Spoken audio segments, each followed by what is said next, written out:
In practicing active imagination by Gustav Jung, there are many ways to start a daily practice of a drawing, a drawing on paper, an artifact on paper, to be able to analyze that. What I focus here is a very whimsical representation of, let's say, my self-portrait. Let's use a self-portrait, and it's a quantum deformation of myself within a three-dimensional perspective and a four-dimensional quantum subatomic particle geometry deformation. Okay? The reason I'm talking about subatomic particles is because if we really analyze how many trillions and trillions and trillions of subatomic particles that were formulated in order to create me or you, okay? We're talking about trillions and trillions and trillions of entanglement of highly complex subatomic particles like photons, fermions, bosons, right? Neutrinos, et cetera, going back to the first atom. But what happens is, once we realize through consciousness who we are, right? And once again, I'm using the premises of Carl Gustav Jung, active imagination, where we focus on the mind, right? We focus on a dream, but we focus on creating an artifact, creating a self-portrait, and analyzing it. And maybe the collective unconscious starts speaking. So not only are we drawing a self-portrait, but we're also analyzing ourself and where we choose to be. And that has to do a lot with our self-esteem, how we see ourselves in the mirror, how we see ourselves in a three-dimensional world.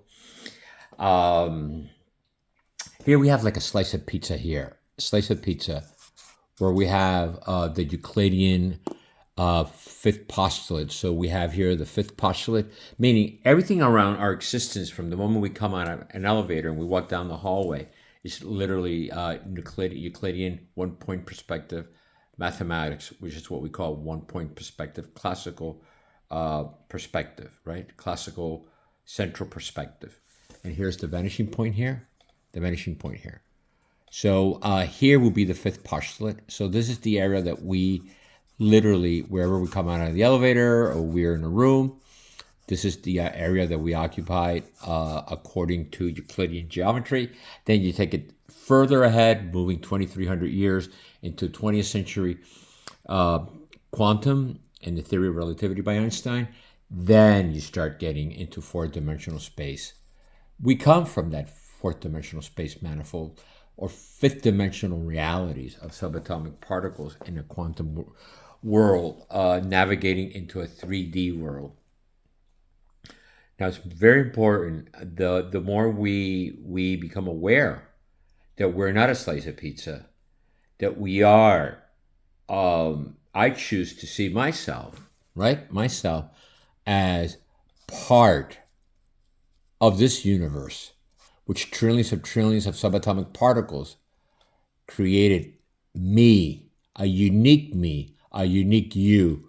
So out of trillions of possibilities, you are you, meaning trillions and trillions of possibilities. There's no chance that there will be another you, another me. We are unique manifestations of what? The universe.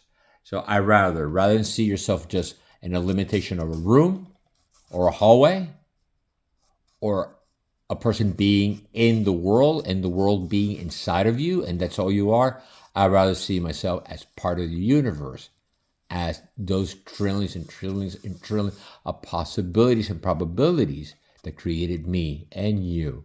So it's how you see yourself. That's how you build your self-esteem. Not from the ground up, from the universe in. Be part of it. Thank you.